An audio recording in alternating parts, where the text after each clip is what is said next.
Thank you very much for having me. This is great. This is my first time lecturing here. I've come a couple of times, visited sites, but this is my first time and hopefully not the last time. I am planning to come here a lot. Maybe I'll buy a house eventually. Oh, I'll see. So what we're going to talk about today, again, he said the title will scare you, but there is actually a reason behind that green stormwater infrastructure title that's a little bit scary, and we'll get to it in a second. But so just to let you know, so I'm based at the Dallas Research and Extension Center, and it is the only very urban center of Texas A&M University system in the whole state of Texas. These are ag centers. The only centers that are outside the main campus are ag centers. They're with AgriLife Research and AgriLife Extension, and we do ag. So the center in Dallas was built or was actually taken by A&M in the 40s, and it was probably a good 15 minutes drive into rural land before you get to that center. It was famous for agronomy, actually, and production of wheat. And right now, you can drive easily an hour north of our center and not see one agricultural field. It's completely a concrete jungle, and it took the university a few years, 40 maybe, to decide that they're going to actually focus on urban issues in that center. And that's probably around the time I got hired, which was in 2007. A lot of the people there only do now urban-related agricultural issues. So we have entomologists that work on fire ants and diseases of landscape plants. We have horticulturists. We have and I am the water specialist. I'm a water engineer, and I specifically work on urban water, quantity water issues, streams in urban areas, water quality of streams, and a few other things, conservation and alternative water sources. So today we're going to focus on ways every person, whether they're just homeowners or owners of big companies or developers or engineers, can take actions. Every person here can take actions based on this lecture that aim at negating the negative impacts of urbanization, which we're going to talk about in a second. And this is here a comparison of, let me stay close so the microphone is here, you can hear me well. This is a natural area you can see here, and this is a typical suburban or urban area with a quarter acre maybe. And we're going to look at the difference in hydrology, on water flow, water management, and water quality in both of these systems. And so on the one to your left, that natural area, when it rains on it, the first thing water hits in these well-forested areas is actually the top of the trees. And you can believe it or not, but there's a percentage of water that hits the trees that never actually makes it to the ground. So you have water that falls on trees, and eventually when it's heavy enough, it starts dripping into the ground. But there is a percentage of that water that actually just covers the leaves completely and stays there, and then eventually evaporates without leaving the ground. They've actually done studies in conifer forests, that's like these forests that have pines and needle type of trees, and they had measured 40% of annual rainfall never made it to the ground, because these needle type of trees, they have a large volume compared to the size of the surface area compared to the volume of each leaf, so they capture more.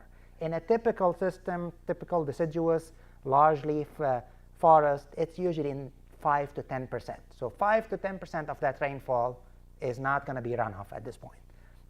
Whatever the remaining 95% that do fall on the ground, they're falling on this pervious land. What does pervious mean? Pervious means it allows infiltration. So you have water that falls on the ground that has pores. So the water has the ability to actually go into the ground and infiltrate, and that's what it does. Now, the amount of water that goes in as compared to the one that runs off depends on many factors, mainly the type of soil and how wet it is. So if you have dry sand, all that water is just going to go down in.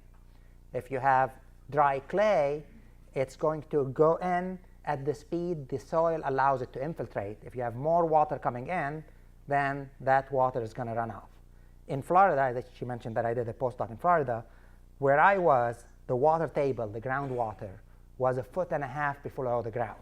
Meaning if you dug 1.5 feet with your shovel, you reach the groundwater, you see water. And so when it rained, all the water infiltrated, but it quickly saturated, got to the top, and then we got runoff. It's called saturation excess runoff compared to what we get here, which is infiltration excess runoff. The water cannot infiltrate fast enough, we get runoff. So infiltration excess runoff is usually larger than saturation excess runoff. You get more runoff as a result of the system, but in a system like this, water falls here, starts infiltrating, and some of it starts running off. But then you have topography, you have bushes, you have gravel, rocks, so it doesn't just flow straight. It's going to have to find its way and create a pathway, fight through the vegetation. And as it travels, it infiltrates more and more and more and more and goes around. And eventually, a very small portion of that runoff reaches the river or the lake overland. The majority of it is going to infiltrate down in the ground in those natural systems. Some of the water that infiltrate actually goes all the way down to the groundwater, depending on how deep it is. In some places it's 1,000 feet, 600 feet. But even in these systems, not all of the water goes down to the groundwater, because as you go deeper, you have layers that are either impermeable or more compacted, so the water can't really go through. A lot of the water that infiltrates actually goes into that topsoil and starts moving horizontally in that topsoil where it can move easier. And a large portion of that water eventually ends up in the lake or the river, but it ends up flowing through the soil. What does that do? It does two things. When you force water to go through soil, one, you are limiting its speed. It's not just going to rush. When water moves through soil, it has to fight with the air pores, the air in the pores of the soil. So it's not just like it has resistance. And there's actually a measurement. Every soil has something called hydraulic conductivity, which you can measure in any soil. Saturated hydraulic conductivity. So when the soil is completely saturated, this is when water can travel fast in it, and because there's no more air to fight. But even that is very, very slow compared to just letting water run off the ground. Meaning that when rainfall comes and infiltrate, the water that's reaching the river with that large arrow is going to reach it over the next 2 weeks, 3 weeks maybe, depending on how far it is, of course, from the lake or the river. But it's going to go very slow in the process. It's a good thing. Why? Because soil also is a filter. You have two types of pollutants out there, whether they're natural or chemical that were applied. Pesticides and fertilizer, they all fall into two broad categories. You have one type of pollutants that is not soluble and that usually binds to soil particles. We call that adsorption with a D. So these pollutants, these chemicals, they don't melt, they don't dissolve completely in the water, and they move with the water, but they adsorb to soil particles. Some examples are phosphorus, others are many of the pesticides we use. You can read on the label, it tells you if it's soluble or non-soluble. And as it moves, the non-soluble pollutants, they start attaching to all these soil particles right here. So eventually this water doesn't have a lot of these chemicals. The other type is the soluble type. They're like salt or sugar. They completely dissolve in water. They become ions. And those, when you force them to travel in the topsoil right here, they are interacting with all these, the root system of all these trees and those vegetation. So a lot of them get absorbed back in the process. Some of them, like nitrogen, for example, nitrate, they have cycles. They can change to other forms due to microbes in the soil and all that stuff. But that's also part of the treatment. So soil can convert harmful pollutants into non-harmful pollutants. And that's what happened in natural areas. So this is not pollution-free because it's natural. All these leaves, all the wildlife, they produce what we call pollutants. They produce E. coli. You have leaves disintegrating, and you can have a high volume of nitrate, which is also a pollutant, high volumes of phosphate. But because we're not forcing that water to run untreated over the surface, all of it gets somehow reintegrated in the system, and a very small percentage concentration of these pollutants does end up in the river with the water flowing in the subsurface area. So when we convert these natural areas into small urban systems, even the least potentially harmful urban system, not a downtown area with all jungle. We have a quarter-acre lot, which, I don't know, 20, 50% of it completely built. There's a lot of things that change in that system. So one, we have much less trees. So already that canopy interception is reduced by a lot. A majority, 99% or more of the rainfall actually does fall straight on the ground. A percentage of it falls on ground that is completely impervious. It's man-made material, the house, the driveway, the road, all these, the water falls on them and does not get absorbed or infiltrated. And in many cases, these are actually plumbed in a way that any drop that falls on the house or on the driveway is immediately taken to a curb opening, maybe, with a storm pipe that takes it as fast as possible to your nearest water body. The remaining water that falls on the yard, that's even not close to that system. What happens here during the construction of your house, what's happening, you have heavy equipment that's working in that yard area, building the house, and then when it's done, it's so compacted that it's really very close to concrete in infiltration terms. And then they put 4 inches of topsoil and grow grasses on it that are mowed frequently, so they can't have a good root system. So the amount of water that can be held in those green areas is very, very small compared to the natural areas. So these areas also contribute some runoff. That doesn't mean that you shouldn't actually make your downspouts open to go to the grasses, because it still does some treatment, but it's not comparable to the natural area. So the result of this is that now your majority of the water is flowing above the ground, and just a small percentage makes it to the groundwater or to the subsurface interflow area here that we have. And to add to the problem is, in addition to the reduced treatment that we're having here from the water that's going straight, you have new types of pollutants, such as different pesticides that are applied on the grasses here. You have car pollutions, you have heavy metals from car, you have petroleum products that can come from cars. That those pollutants just sit on the road, and then when that flow comes with the runoff, it just picks up everything and dumps it all together at one time into your river.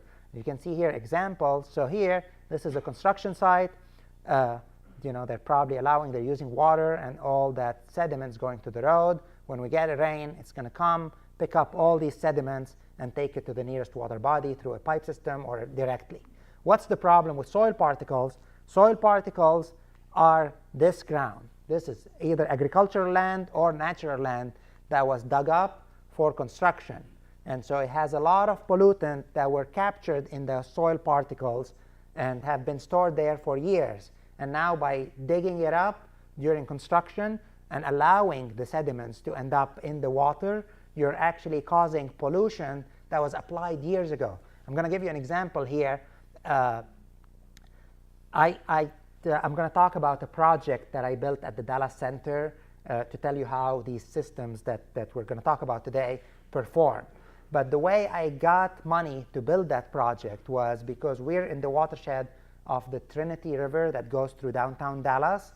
And in 2008, when I applied for that grant, the Trinity River in downtown Dallas was impaired. That means that it reached level above safety for recreational use for a pesticide called chlordane. Chlordane was a pesticide used in agriculture, but it was also used in construction, sometimes on the basement of houses during construction to prevent termite infestation, but heavily used on agriculture too.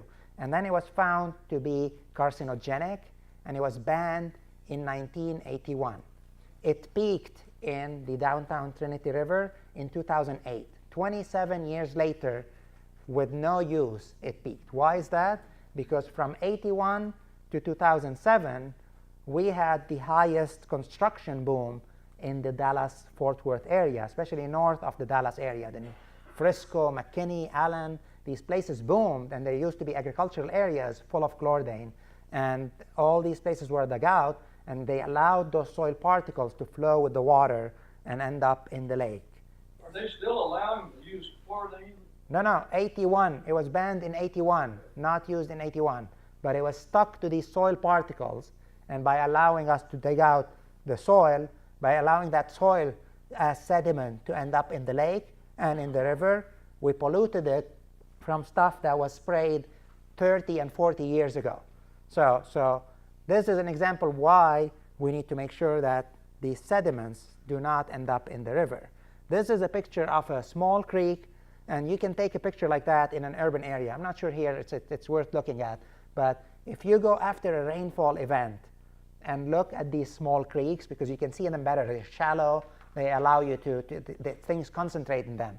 There's always this film of it's like rainbow color, which is basically petroleum product from fumes of cars that ends up with this. Even parking lots, if you are in a parking lot and it's been dry for maybe a couple of weeks, 3 weeks, and Target, Walmart, any of these places, and it rains, look at it. That flow will always have that type of film on top of it, because these are products that just lay on the parking lot, but you don't see them if there's no water. When the water comes, it picks them up, and you can see that film color on your system.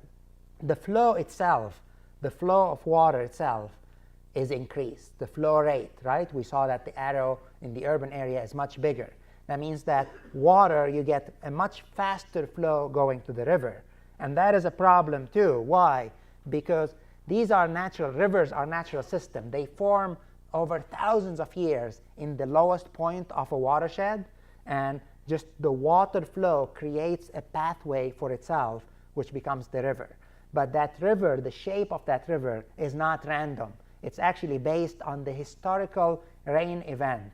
And so with time, the water creates a pathway for itself, which is this small bowl-shaped part here.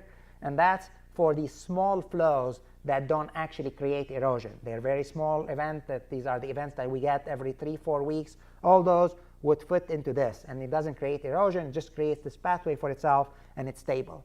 Then with time, all these bigger flows that we get once a year, or once every 5 years, or once every 10 years, these would carry water that's higher than the level of that bowl-shaped part. And so with time, it erodes the edges of the river until the point where that the floodplain that it creates while eroding is big enough that it doesn't cause erosion anymore. Basically, small events, they come down and flow into that pathway, and they don't cause erosion here. But the bigger event, because they're very strong, they would have caused erosion, but because the natural system is forcing the river to flow over a much larger area, it slows it down, and you don't get erosion. When you build in that floodplain, in that watershed, without taking precautions to reduce the flow rate, the stream now, for these one-year events and these smaller events, is getting much faster flow. And the river doesn't have time to adjust anymore, and usually it doesn't even have space because people have built in the floodplain. And what you get, these streams starts deepening and widening, and you get all these typical canyon-like streams that we have in urban areas, and very straight edges, and people start losing land, and you have people coming in and reinforcing it with concrete, which is bad for the actually ecological performance of the river. You don't have any more life. It's the concrete lined channels are hotter. You don't have anything surviving in it as a result of these problems. The pollutants that we were mentioning, specifically the food, the fertilizer, the chemicals that we apply in agricultural areas, and if we're allowing them to flow uncontrolled, because we're allowing the water to flow above ground, they will accumulate either in a lake, if your stream if it goes into a lake, or if you're close to the coast, they will go to the estuary, which is a very special ecological system that has a mix of salt and sweet water, and very specific wildlife, sea life live in those estuaries. Or in your lake, when you allow nitrogen and phosphorus to get in it, you will get a concentration of either, depends on what's more going into it. Either nitrogen or phosphorus can cause that. You can get a threshold level that causes an algal bloom. Overnight sometimes over a few days, you would get algae growing at a very, very fast rate. And these algae have a very short lifespan. The process of dying off of the algae takes up dissolved oxygen from the water. And when you lose the dissolved oxygen in the water, what happens? You get fish kills. This is at Lake Granbury, which is southwest of Fort Worth. They get 2 or 3 of those a year because they're getting a lot of fertilizer coming from the northern agricultural area, and then they're working on it, but it happens. And this is a result of lack of dissolved oxygen in your water. And so this is why we need to treat stormwater. So here I say green stormwater infrastructure. So when this started, the idea was that you can use certain practices while developing, while converting natural areas to developed areas. You can integrate these special structures into your development, and as a result, reduce the impact of making a development. So someone came and called it low impact development, and that was the term used for this type of practices for years. Then some environmentalists and people that do wildlife, they're like, well, you can't really call it low impact development. Sure, you're reducing the impact of stormwater, of urbanization on stormwater, but you're not, for example, providing corridors for wildlife. So it's not low impact, it's just low impact stormwater. So people came and changed the name, EPA specifically, to green infrastructure. Then we used green infrastructure for a year, I think, or so. And then the tree industry came and said, hey, we've been using green infrastructure for 40 years now. It means a tree. We say we're going to put green infrastructure in the city, meaning that they're going to plant a lot of trees because it reduced the heat. It has stormwater impact, but it's not what we're talking about here. So then EPA came back and said, okay, we're going to call it green stormwater infrastructure. And that's where we are today. Invite me next year. I might have another name. We'll see. So these practices, there's a lot of them, but the 4 main ones are rain gardens, which are also called bioretention areas. These are interchangeable terms. Porous pavement or permeable pavement, and I'm going to talk about each one of those in details. Green roofs and rainwater harvesting. And we're going to have 3 of those 4 at this site. We already have 1, and hopefully we'll have the 2 others soon. And so here, this is a rain garden. This is one type of permeable pavement. This is a type of green roof right here. We'll start with the rain gardens or bioretention areas. So what is it? Basically, it is a depression that you build in your yard, in your backyard, or anywhere where runoff flows to. So of course, it has to be where you've noticed a lot of your runoff flows through. And you can build this depression that looks like it is 6 to 8 inches deep in your yard.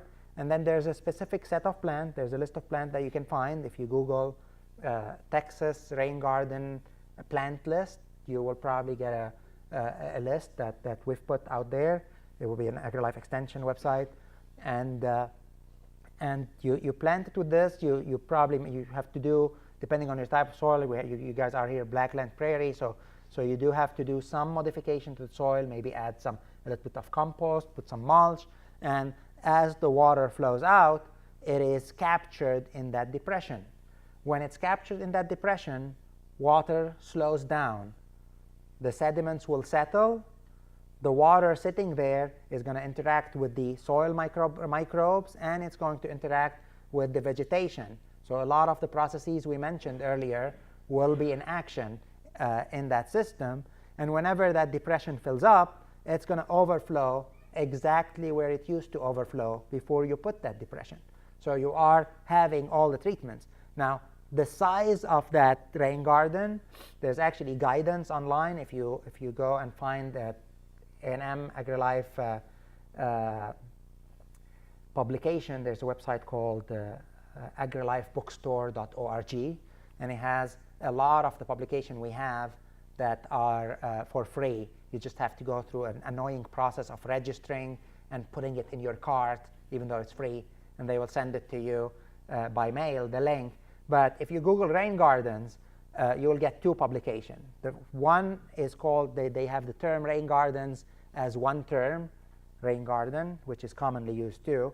And that one describes how to put a rain garden in your backyard. There's a second one that I wrote where rain garden is two terms, and that's aimed at practices that you would put in parking lots, more of a construction, commercial type of structure. But they both look the same for the untrained eye. Of course, none of you will be untrained after this workshop. But you will look, this would be a 6 to 8 inch depression with a lot of trees. Again, for your backyard, that's all it is. You can get your teenage kids go and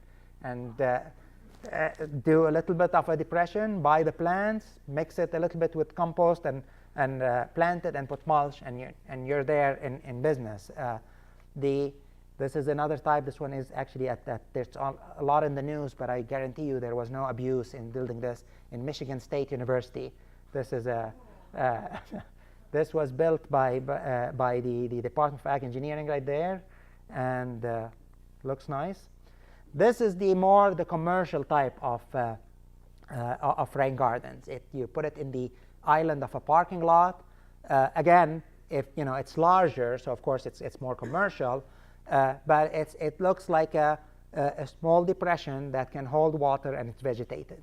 But the reality is that the design is completely different. So this is designed for a very specific storm capture. Usually when you're building a rain garden in a parking lot, a lot of the cities provide incentives for you to do this. You might have a reduction in your stormwater fee.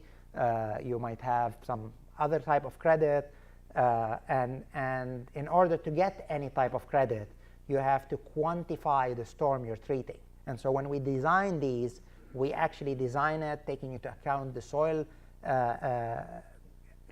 capacity to hold water, the sizing, and we can design it for a specific storm. The other thing is, this is the same type. This is a commercial type that is in the median of a road. You can see, in order to have a successful rain garden in the median of a road, you have to slope your roads toward the median. And this is just concrete to hold the road in place. It's not elevated, so water just flows in here. It flows out, and it fills it up. And then you have an elevated outlet structure, a manhole if you want to, that whenever the water reaches 6 inches in depth, it can overflow into the overflow. But meanwhile, a lot of the water is captured in the process. This is the commercial type of rain garden. So it's not just the depression. This is your 6-inch depression that's like the man-made rain garden. But we actually go down and dig up 3 feet of soil, the native soil that's usually either very compacted, even in sandy spaces. I've built a rain garden in Midland, and it was like sandy, but you pour water on it, and that water sat and did not go in. Why? Because that area was compacted. They had driven on it so many times. So we removed that soil. In Dallas here, clay, you completely remove it, and then you put material that is very high infiltration. The bottom here, we put gravel. On the top of it, we put a perforated pipe. So this is a 4-inch, 6-inch perforated pipe. There's specific calculation to size it. And then on top of it, we put 1.5 feet of what we call engineered soil mix. And it's a fancy term to say that we mix different types of soil material. Usually it is 50% sand, 25% compost. We use yard waste compost because it has the least potential to leach pollutants. If you use animal waste compost, or they call it mushroom compost, but it's actually animal waste you grow mushrooms in. It's great for growing. You can use it in your yard, it's fine, but it leaches a lot of nitrogen and phosphorus. So when you're doing a water treatment system, you don't want to put material that actually leaches and increase. You will have higher nitrogen leaving as a result of this. So we use yard waste compost, 25%, and I actually recommend that you put back, if you have clay soil especially, put back 25% of your native soil. That mix still with washed sand, 25% compost, 50% washed sand, 25% of your clay soil, as long as it's not polluted or have problems, it will have an infiltration rate of 50 inches per hour. We've measured it after we built it. So meaning when it rains in the parking lot, water comes down, flows in, and instead of sitting here, it actually starts filling the water. It just infiltrates immediately and fills up, fills up, fills up. The water here sits and only can infiltrate into the native soil. That might take a long time. But the remaining water will fill up even more, and then even get all the way to the top of these 6 inches, where you would have an outlet structure to take overflow, because you don't want to flood back your parking lot. You want it to overflow into a manhole and then go out to the stormwater system. And so this is how it works. Then with time, the water level from here will start decreasing because it's starting to seep out through that perforated pipe, and it would drop down. You can design that pipe to reduce the water flow at a certain rate, but let's say it would take a couple of days or 1 day to go down all the way, and the water level will end up at this level. Why do we have that in commercial rain gardens? Because if we didn't have it, let's say we don't have a perforated pipe, you get a rain. Today is, January 31st. We got a 2-inch rain. And we designed this to capture 2 inches, let's say. It will come in, and it will fill out the water all the way to here. And here you are, your 2 inches. Then, next day, nothing happened. The clay infiltration rate is like 1 inch per hour.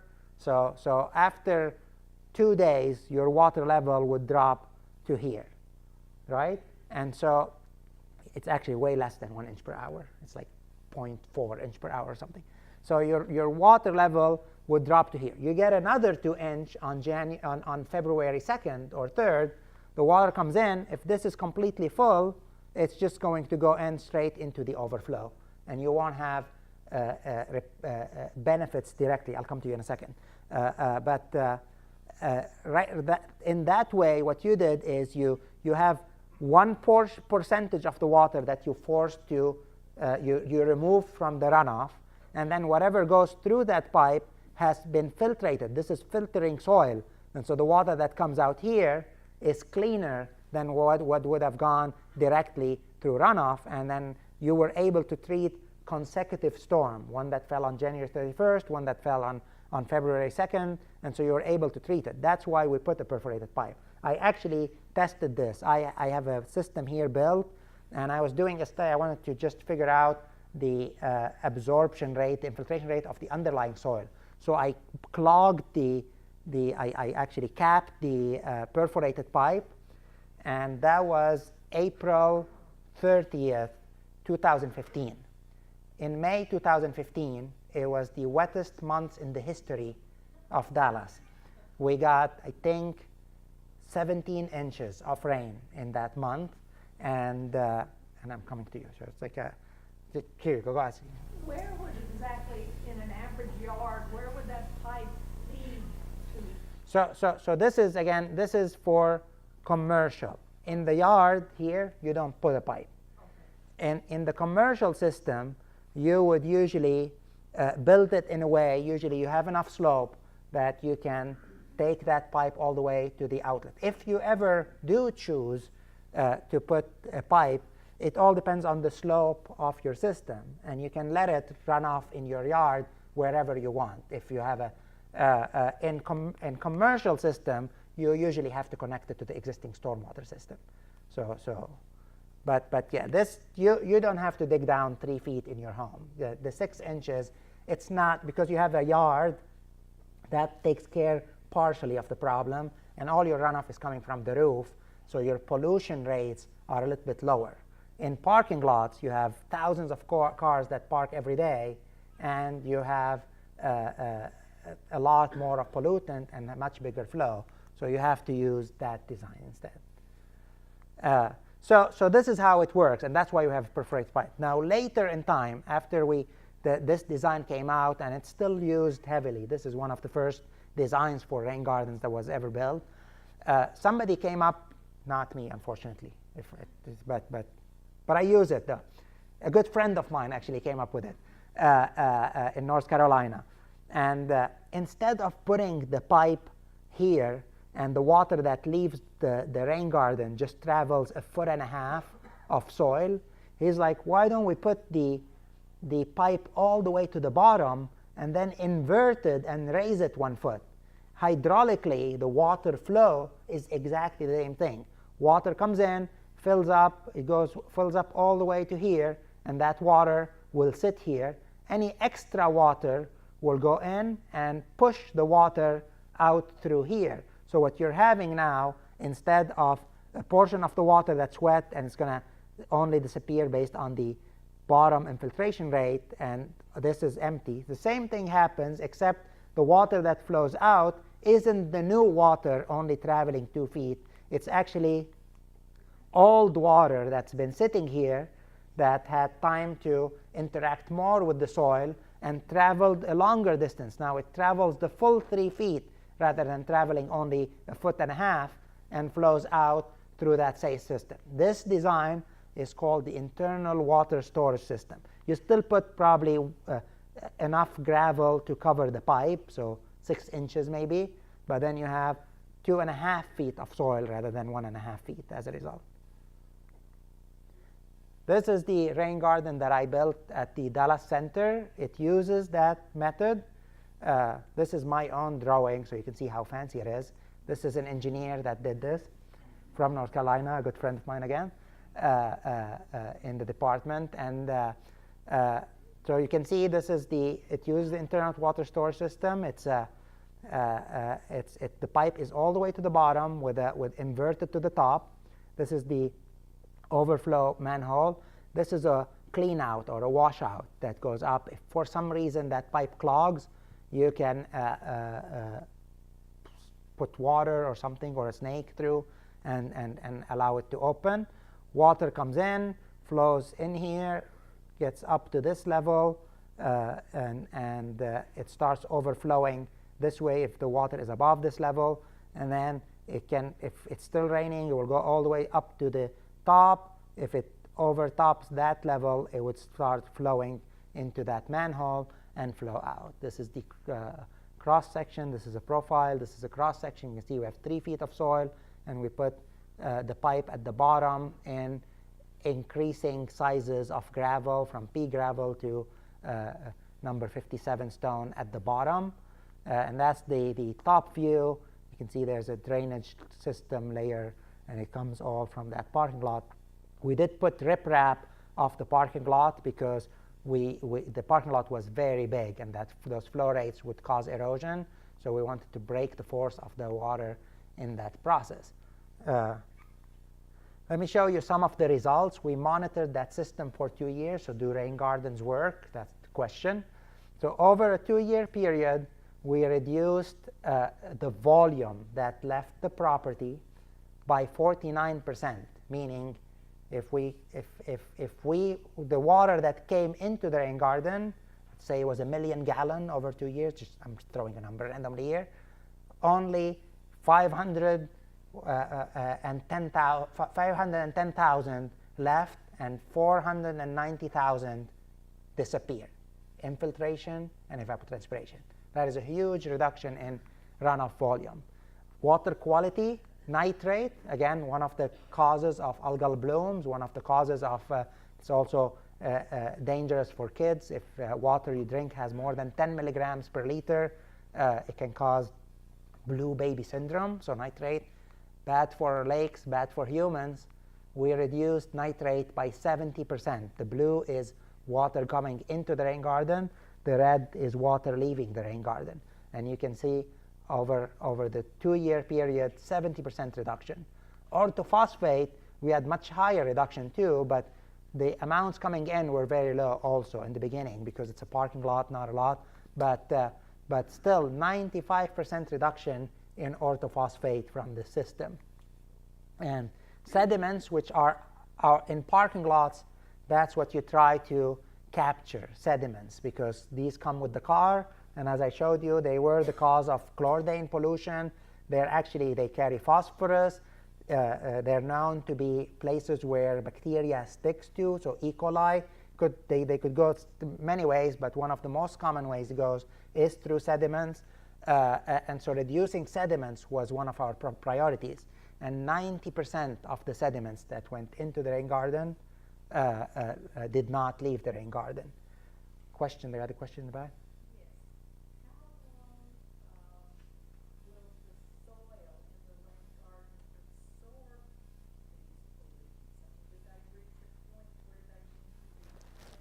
Very good point.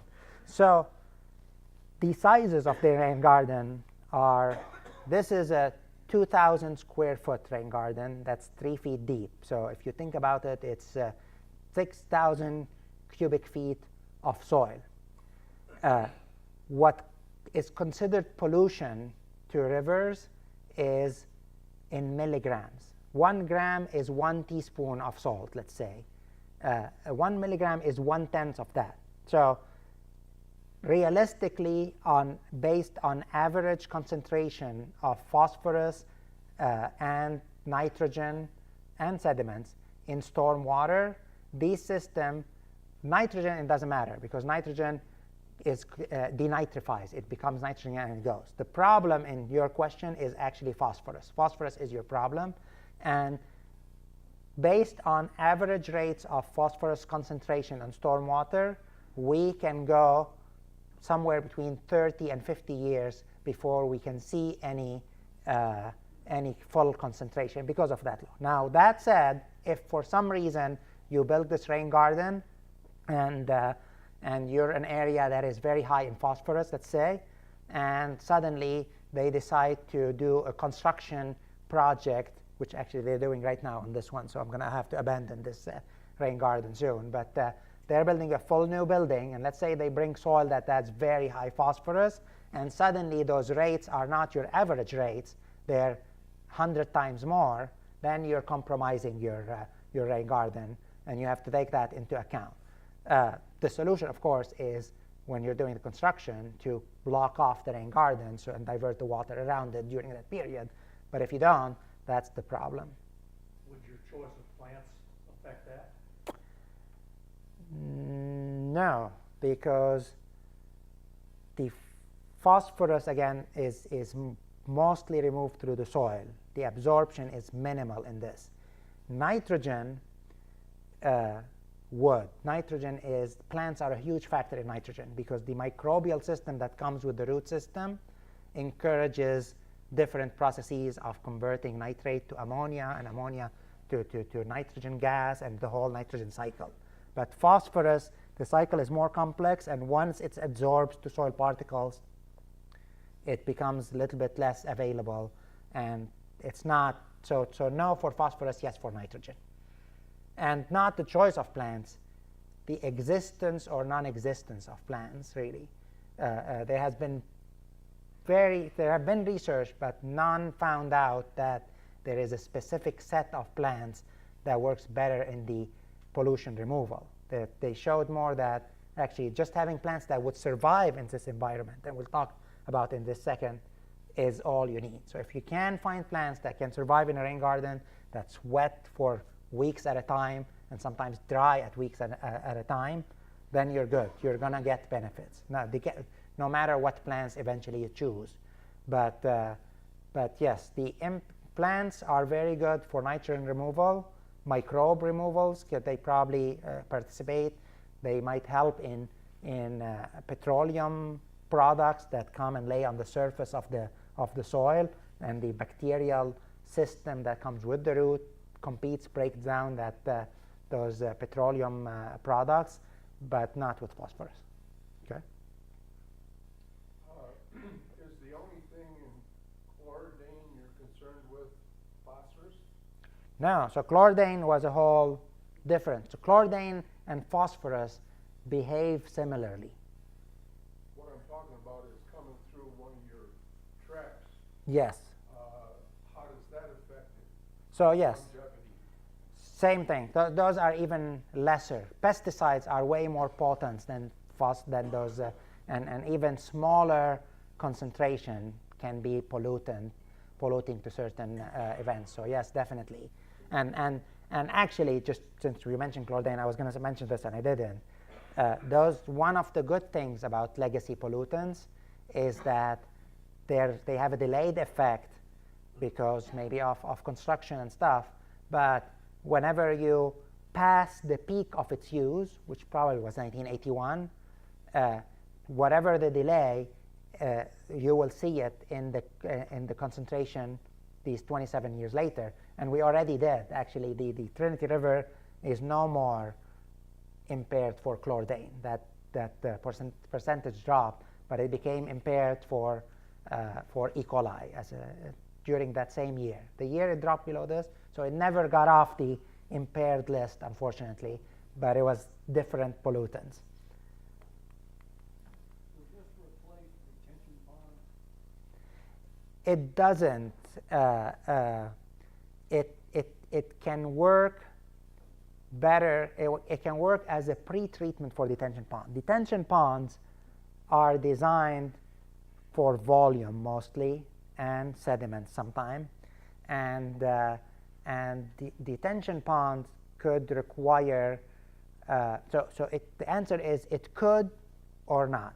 So a detention pond is more regional usually. You put one detention pond for a whole development or for a whole neighborhood. If every person in the neighborhood puts a rain garden, then yes, you might be able to remove a detention pond that's designed for sediment removal. If the detention pond is designed for the 100-year flow, that means big events, then no. These can cut into the size of the detention pond, but you don't design them for the 100-year flow. They're not flood protection, they're more water quality protection. Detention ponds are flood protection. But if you capture the 5-year flow with enough rain gardens in your development, then actually 5-year flow is actually already 3 inches. Your 100-year flow is 10 inches. I'm just for a certain area in Dallas. So now you only have to design a pond for 6 inches compared to 9 inches, and that could reduce the size. But you need a lot of work, a lot of rain gardens to capture the 100-year flow as a result. Okay. E. coli, which again, as I was doing this project, the river became impaired with E. coli, and TCEQ called me and said, would you take more money and test for E. coli? I said, no. Of course I said yes. And we tested E. coli, and then we showed that we have a reduction of 64% in E. coli, which actually was not things that other people found in literature. So we did have a good result, but there are locations that are published that showed that in very, very concrete areas, maybe because we're in that agricultural center that has a lot of green stuff, it wasn't such a big problem. But in areas that are very urban, when you put a rain garden, it can attract more wildlife, and then you can have more E. coli coming out of the rain garden than other places. But since we have in our center, at our rain garden, we showed a 64% reduction in total load of E. coli. This is it. This is the rain garden at the center. This is the outlet structure. This is the parking lot, water flows in. This is the forebay I told you about. That's a flume we measured the water flow in. This is an automatic water sampler that we collected water samples when it rained anytime, and then we would come, take those samples, send them to a certified lab, and get our data. You can see this is in the summer. We had a good vegetation survival, and it all worked well. This was, we fenced this due to rabbit infestation. I heard here that you have deer coming in and eating vegetation, so that's an additional thing to think about when you're doing your rain garden. But here we had this this fence, and it didn't work very well too. Baby rabbits would go in and get caught, all the rabbits, and so they figured out how to get in, but couldn't figure out how to leave. And should put here. I'm not putting here that. So in the extension publication that's called Rain Gardens 2 Words, if that on AgriLife website, there is a list of plants that work in a rain garden, and these are usually, again, let me say what the plants are, and then these are usually plants that can survive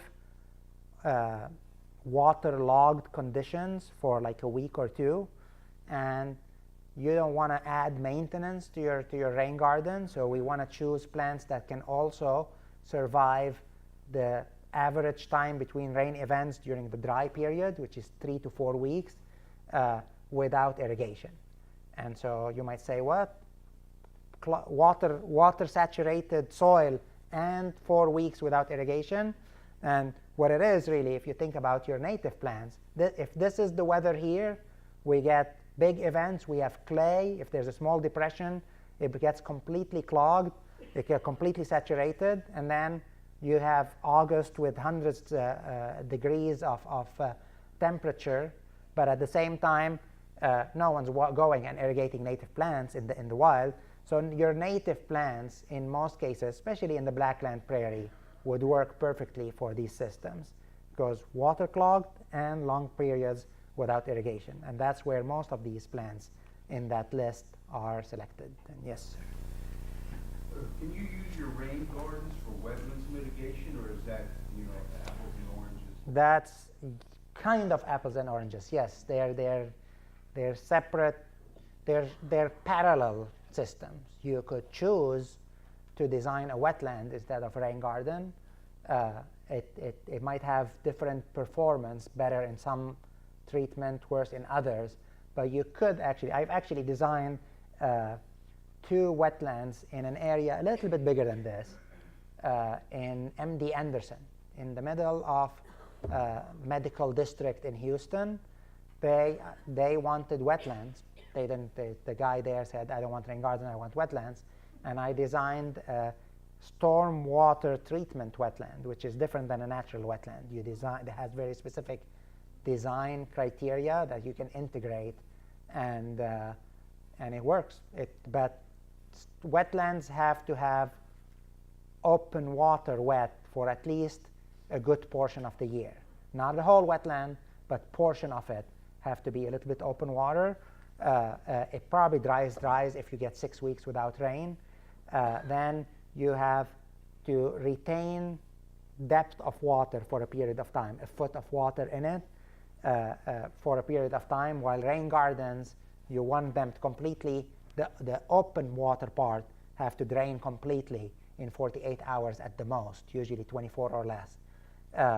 And so there's different processes in the treatment that happen there. You have more anaerobic processes in the wetland, more aerobic processes in the rain garden. And the other thing is that the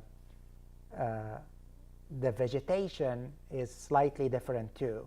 In wetlands, you put mostly what we call obligate vegetation, obligate wetland vegetation. So they want water and wet system all the time. In here, we would only use facultative wetland vegetation, so something that can survive in the upland and in the wetland at the same time. And so they're called facultative wetland vegetation. You can find them on their online on what those are.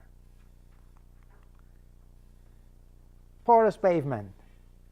So what are porous pavement or permeable pavement? Basically, it's a pavement. It could be for cars, or it could be for just sidewalk, but it's material that can perform the function of regular pavement, concrete, asphalt, whatever it is, and at the same time, when it rains on it, water goes through it. It doesn't flow on the top.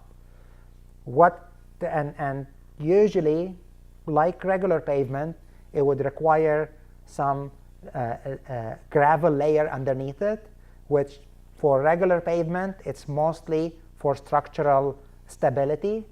But in porous pavement, it's both for structural stability, but also operates as a reservoir where that infiltrated water sits and infiltrates down into the soil after that.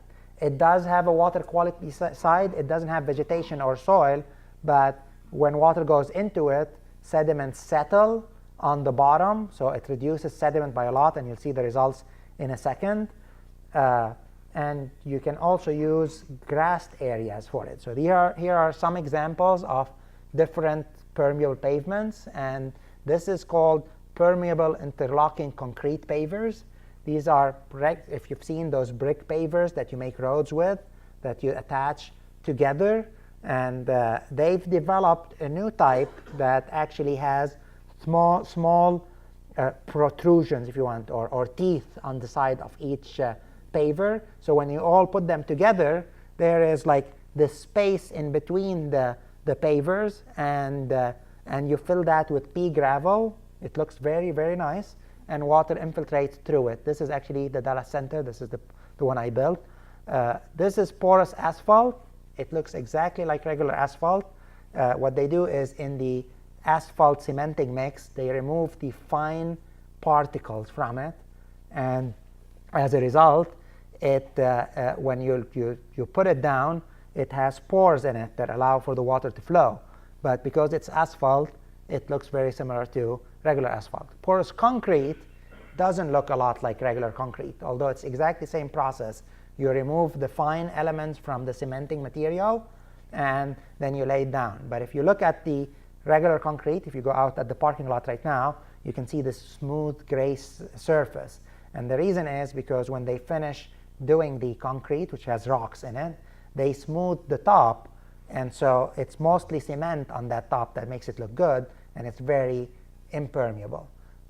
You can't do that with porous concrete, so it would look more like what would happen if you break your regular concrete and see the gravel inside, but it actually also is porous and allows water to flow through. There's turf pavers. This is a plastic grid that you can use. There are concrete versions of this that are sold also. You put those, and then you can put either gravel or sod, or you can seed it even, and it can look like regular gravel. When you come close, you can see that it's a plastic grid, but that allows water to flow. Of course, you want to make sure that the soil mix that you're using here is high infiltration. You can't use your typical clay that would reduce infiltration. There's actually also a Texas company here called Trinity Materials, based in Dallas, that sells a soil mix. So you don't use anything outside the soil, that has very, very high infiltration and allow for soil for grass to grow. What they really do is they mix something called expanded shale with the sand. Is anyone here familiar with expanded shale? Expanded shale is so shale is, I guess, if you dig down, it's clay that's weathered even more. It's clay that has formed into more grabbable material. It's soft, but somebody, not me, found out that if you put it in a rotary kiln and cook it at 2,000 degrees, it actually pops and becomes like a gravel. And it's very lightweight gravel. So it was designed to replace gravel in construction where lightweight is needed. And so they top of high rises or it saves on transferring gravel. But then they found out that the reason why it's much lightweight is because it's very porous. Basically, this material popped up, and it's porous. So some person took it and started actually testing it to see if it's a good soil amendment. And sure enough, he mixed it with the soil, and it increased infiltration of the soil a lot, of clay soil in the Dallas area. And then the company that produced it, they're like, wait a minute. So we use this in roads for construction, and it's good for soil. What if we combine both? So they started selling a specific ratio of sand with expanded shale as a porous pavement soil mix for grass pavers, and that's what they sell here. It's just sand with a lot of the expanded shale, and you can grow grass on it. Actually, I mentioned that the Dallas Cowboy Stadium, AT&T Stadium, uses that mix as their overflow parking for AT&T Stadium. Why overflow? Because you don't want to park on a grass area every day 8 hours. You are going to kill the grass. It is grass. But if it's, how often is AT&T Stadium used? 8 times a year during football season, and then maybe they have special event 10 during the summer. So 18 times a year, you can do that. A church, great place, once a week, only overflow. You don't want to do all your parking that, but if, sometimes more people are coming, they can park on this occasionally, and it works well. The top ones are for use all the time. Yes, sir? Are any of the cities beginning to require using some of this porous cement or paver for big parking lots when they got new construction? So this is a good question. Definitely not in Texas. So in Texas right now, so even all these places, I don't think anyone came and required this as final material, but it all depends on different reasons. So for example, Chicago has a combined sewer stormwater system, meaning that wastewater and stormwater go in the same pipes, because it was built a long time ago and didn't think through it. So now when they get big event, and now with the increased urbanization, when they get a 5-inch storm, the system is in some locations. I'm sure the newer parts are designed for bigger events, but downtown Chicago is not designed for very large events. So if it floods, what comes out to the street? Combination of wastewater and stormwater. So they went and changed every single alley in downtown Chicago to that system because they had to, and it worked great. They've designed it to capture the 100-year storm. So if they get a Harvey, it's going to come back. But now for the event that has a 1% chance to happen, which still happens, it probably happened once or twice in the past 15 years, but they don't have that problem anymore. So that's a reason why you would go. In Texas, what we're seeing now, Dallas, Houston, San Antonio, and Austin, of course, they're trying to prevent incentives. So they charge commercial estates a stormwater fee that is per square foot of impermeable area you have. So if you're Walmart, you have this big parking lot, doesn't have any green stuff, then you get charged by that per square foot. If you put this material, then you won't get charged for it. It's removed from impermeable system. If you put a rain garden and you show by design that it's treating that area is going into the rain garden, that big area, even though it's impermeable, but because of the flows going to the rain garden, you get that removed, and it can cut a huge section of that stormwater fee. So incentives, if the way we're going here, in some places they needed it. So not everybody, like Chicago. If you ask people in Chicago now, they'll tell you it's because we're so environmentally great. But in reality, they had no choice. It's like, that's one of the biggest problems they've got with flooding in cities, is impermeable pavement. yes, and so you would think Houston would force it, but Houston is, to be fair, they are more advanced than Dallas in stormwater management and encouraging green infrastructure. And part of green infrastructure starts with good housekeeping, we call it. Basically, cities applying this to their own property. Putting, this is a good example. We're going to have all these demonstrations at this site right here.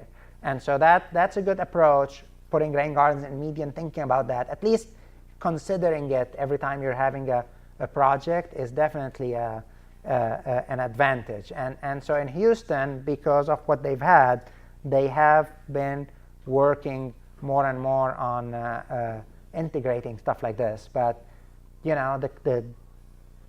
it's a fine line between encouraging and imposing, and you have, people can it becomes way more political at that point. At some point, it might get there, but it's not just the cities, it's EPA. So EPA, when they started seeing the percentage of impairment of rivers at this level, they came up and started encouraging green infrastructure. As I mentioned, they're the ones who are changing the names all the time, partially because they couldn't get a handle on it. And so all the states get money every year through the Clean Water Act to actually clean up the water, reduce it.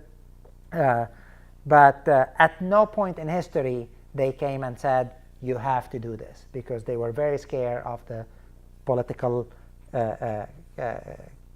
backlash that could come up with imposing stuff.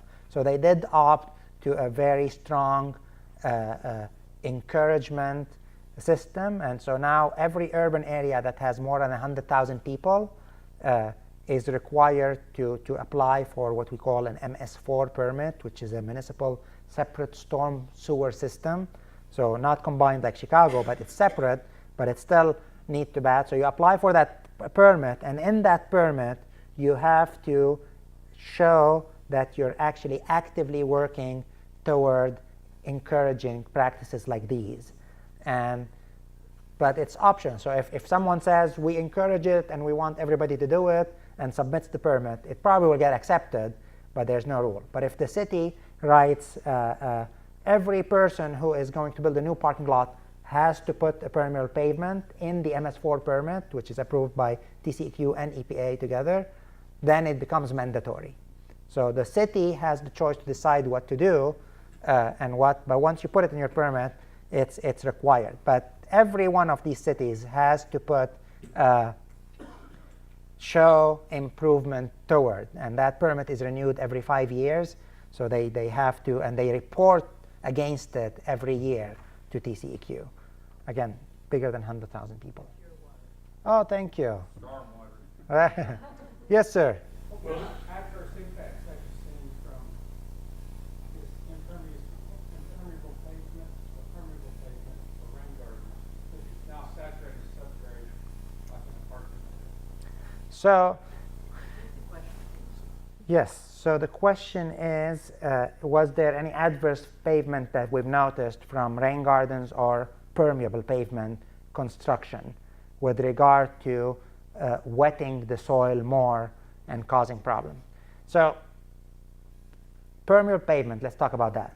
One of the things you can do, you have the option, if you are thinking that you have high plasticity soils that move a lot and cause breaking, you do have the option to either put some geotextile that slows down the water flow into that subgrade, or in some places in Florida where you have high water tables, they do actually put a cement layer at the bottom. They are still getting benefit from the sedimentation as a result. But this is right there in clay land in the heart of the Blackland Prairie, and we've built it. So the driveways are regular concrete. We have a control regular concrete here, but then we have permeable concrete and permeable pavements all around. And I can tell you the concrete here cracked, but nothing happened to the other ones. And of course, the full parking lot we have up front, which is all full, cracked long time ago. So in reality, there was very little impact because of this, because of the way it's designed. A little bit of water gets held in it, and actually you see the graph later, the diagram. But a little bit of water sits there and infiltrates slowly, but a lot of water just passes through, and you've had little bad impact. Again, if you have a sensitive area, a problem, you have soil that could keep, you could look into specific designs to put a barrier in the ground between your rain garden and your parking lot. But in many cases, we haven't needed it. You know, we usually allow easily 10 to 15 feet between the edge of the parking lot specifically and the rain garden. So you have natural 10, 15 foot buffer area that water flows through for rain gardens. And that takes care of the problem in many, many, many cases. When you've got freezing weather, do you have any problems with that? So there was a study. There's a guy, and I'm A&M, so I'm very sorry to have to say that, but there's a guy at UT Austin who did the study, who he actually worked on porous asphalt. And so TxDOT has been encouraging a type of porous pavement on highways that you put on top and then right on top of concrete. And they call that pervious friction course. And the reason why they wanted it is so that water flows faster to the edges and you don't get flooding.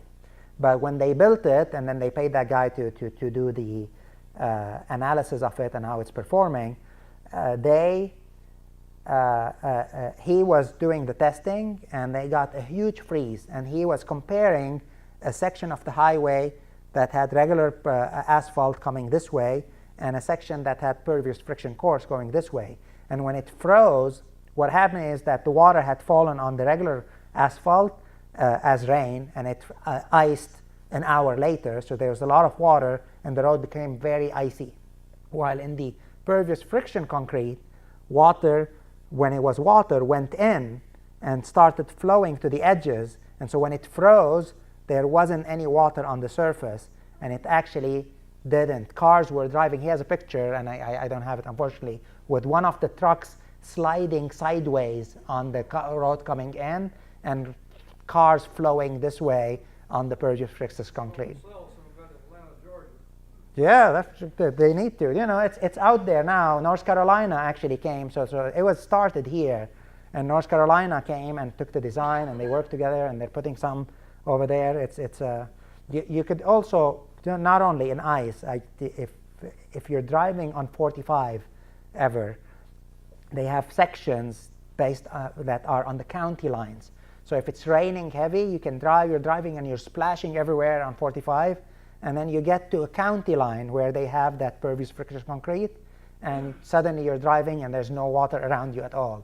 And it's like right there, and rain hasn't stopped. So it's definitely has advantages this way. So Dr. Jabber, I guess if they're using it on highways, it's affordable. That would be my question before we start mandating these kind of things in a city. I think our side would be more like incentives. But what is the cost differential, and what is the weight that it will support? Very good question. So for roads, and so when they're using pervious friction cores, and only TxDOT has been using on main roads, I don't know that they have, they get contract. I was mentioning before that I tried to get porous asphalt for my parking lot, and the company that makes the porous asphalt said, we make batches in the million cubic feet per batch, so I'm not going to do a batch for your little parking lot. Porous asphalt. All the others do.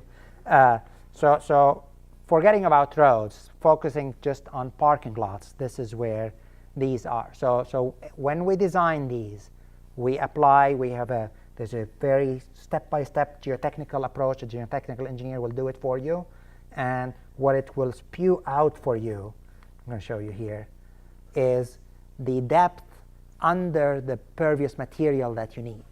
So based on, you would say, this parking lot is going to be for cars and light trucks. You do the calculation, it says 8 inches. If you say this is going to be a parking for semis, then you apply a different number for your load number, and that can go down to 15, and that's what covered it. And that the reason why this is done, and it's mostly depending. This is in blackland soil. That thickness is depending on the load and how much shrinking and expanding those soils do. If you're in Florida, for the same parameters with sandy soil here, it might come down to 2 or 3 inches. But here, this is the specific one at our center, the porous concrete, we came out with 8 inches. Cost-wise, it varies between the material. And I was mentioning it today because they're going to be installing some of this stuff here in the back.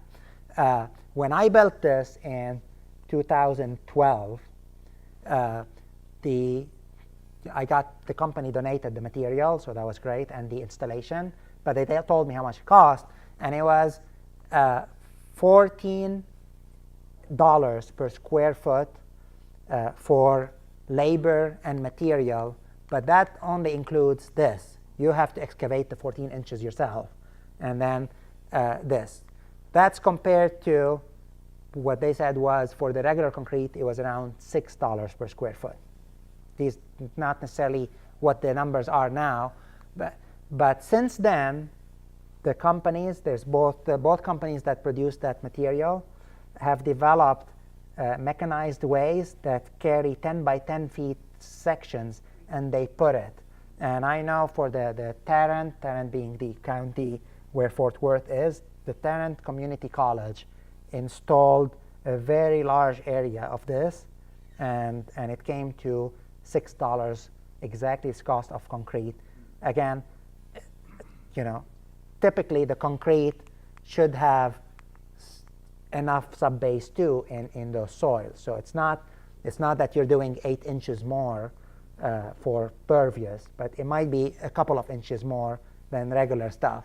But it's $6 for labor and installation now for those. Now, this type I did myself. I bought the material, I bought the soil, I bought the aggregates, and I put gravel in my system, and it cost me $5.50 per square foot, which was cheaper than what the concrete cost me.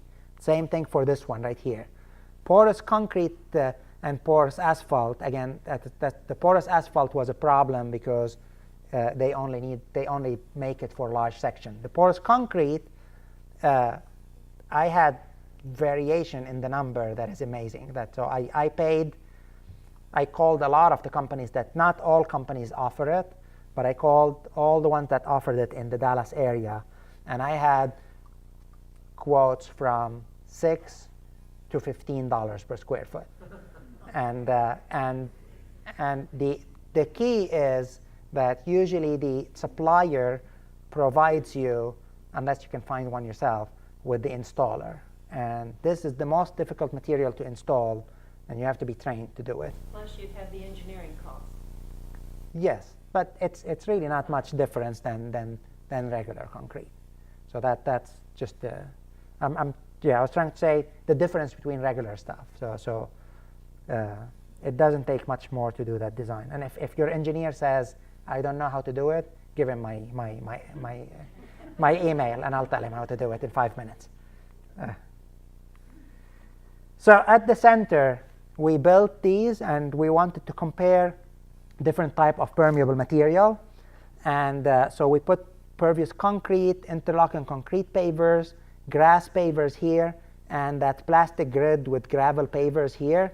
And we put regular concrete here for comparison. This one, we put pervious concrete, but we didn't test because we had 2 already of that, and we only had 4 types that we wanted to test.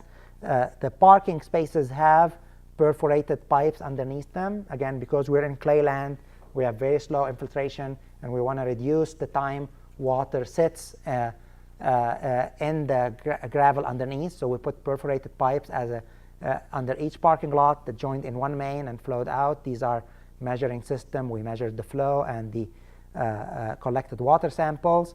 Again, this is the cross section. So the pipe, the perforated pipe, lays at the bottom right here. So when you have water infiltrating, anything that is the depth of the pipe, which was a 4-inch pipe in our case,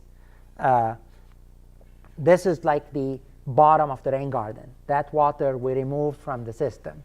The water above the perforated pipe, that was detention. It flowed through the gravel and flowed out. It just slowed it down, and in the way of slowing it down, we get some more detention and retention. And that's why I was saying that not all the water sits in 14 inches over clay and causes havoc. The water disappears slowly over the next 24 hours, and you only are allowing for 4 inches of water to sit on top of your clay, and that's why you don't really have major problems in the system. This wall is not necessary. This is just for the experiment. We separated our treatments with a wall that went beyond the gravel reservoir, so we don't have water moving, so our results are more sure. And here are the results in volume. So this is just showing the volume and the sediment reduction. So the volume, we reduced the volume coming out by 75% on average. The gravel pavers had 93, but that's a function of the malfunction of the equipment. Whenever we had less water leaving, the flow meter didn't measure, and so it measured a few good events and tried to claim that gravel pavers are better.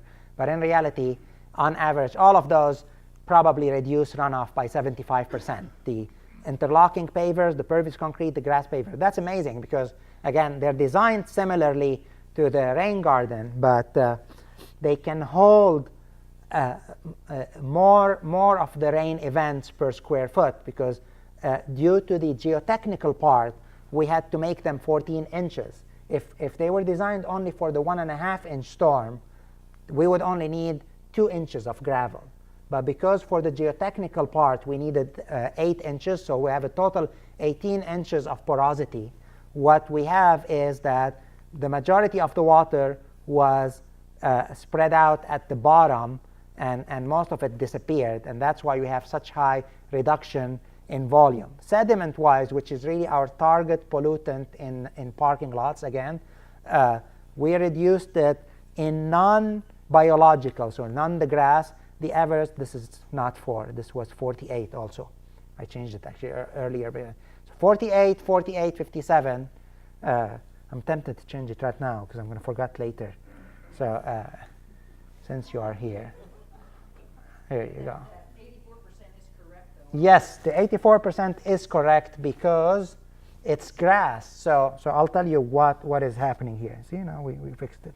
It's very nice. I'll forget if I don't, and I'll notice next presentation. So here you are, 48% here, 57 and 84. Why is that? Why is that different? So these are, actually we did statistics because we had several events, and there was no significant difference, meaning that you can assume 50%, rounded to 50% for those three, which are not biological system. In this one, so in those, what happens is water comes in, goes into the pores and settles at the bottom of that reservoir. And then when the next storm goes in, some of those settled sediments at the bottom flow out with the water. And so on average, 50% of those sediments flowed with the water and 50% were settled at the bottom of that paver. In the grass paver, the sediments don't go down. They actually integrate in the soil. It's a soil system. It's still porous with high infiltration, but the pores are much smaller and they move because of sand. So they settle and integrate with the soil of the grass pavers, and that's why we had a much higher reduction in sediments in the grass pavers as a result. This is the interlocking pavers. You can see this is a close picture. These are actually pavers too. They have these colored ones that are different size that they can use to make. They didn't paint. They were just the black pavers that they were able to use as lines in that system. So let's go fast, and so we still have half an hour. Since I have water, I'll take a sip. And Do the porous concrete, do those pores clog and need flushing? Has it built up in any of this impervious? not yet. In those, so in the 5 years they haven't. You can see, you can look at them. It takes longer. Now we do, and I actually didn't put the slide, but I was going to talk about maintenance in general at the end for all systems. But let me answer this now in case I forget. Parking lots, basically, their maintenance, those parking lots, excluding the grass one, that it's what you do is you go there. For these systems, you can walk around and look at all the gravel. If it's too big of an area, what you can do is you can do some infiltration test. Bring a bucket and start pouring around. If it disappears within the next 5 minutes, you're doing good. If it's ponding, if you have water ponding above those gravel lines, then you have a problem. Same thing with porous concrete in general. The gravel and the grass ones, you're never going to have that problem unless clay came in and settled on the top. So that's the main thing, is make sure you do a test depending on the surrounding area. If there's a lot of sediments in the area, do it every 6 months. If it's not that much sediment, you don't think so, you can do it every year. If you ever pour water and it ponds, or you run there after a storm event and you see ponding, then you have to vacuum. For large parking lots, there are vacuum trucks, actually. They're the biggest company that makes vacuum trucks in the US, I think, is in Waco, Texas. It's called Timco. I have not been paid for it by them, but it makes me happy that they're here. And they have these trucks that go and they have brushes that just move stuff up, and then they have a suction vacuum at the back that vacuums everything and it cleans it. For porous concrete, that's what you do if you had ponding and you're in good shape. For interlocking concrete pavers, you might lose some of the pea gravel in the process of vacuuming, so you have to come back and refill those. But that's not a lot, because the quantity of pea gravel is really small in those, so it's probably one pickup for every 5 spots or something like that, and you should be in good shape. The grass pavers have to be maintained like a lawn. You have to water them. You should probably avoid, if you mow them, definitely, otherwise no one would park there. And if you mow them, and it might be a good idea to bag, but the problem could be that since you're bagging, you're losing nitrogen, because if you don't bag it, they break down into very fine organic material and then can clog the high infiltration soil. But that means that every once in a while they're going to be yellower, and you might want to go and fertilize as a result. So it's a lawn. So when you have people dumping oil and antifreeze and coffee and Coca-Cola, you've got stainage. There's nothing you can do about that for aesthetic? Well, it's going to be similar to any surface. It's the difference here, if whatever goes in and touches the soil will probably decompose and become part of the soil. It's only what doesn't, like, so if you pour it here, the majority of the Coke or the antifreeze, oil actually is not a problem, because, well, these can be washed too. There are ways to remove it, but anything that goes into those pores and end up touching the soil, Coke is all sugar. Some microbe is going to break it down. Petroleum is proven that there are soil microbes that break it down. Plus the sun will take care of part of it. So if there's staining, it's just as if you have regular pavers. What do you do? That I'm sure the Belgard and the Pavestone people have material to sell you as much as you want to fix it. So From UT. From UT, yes. No.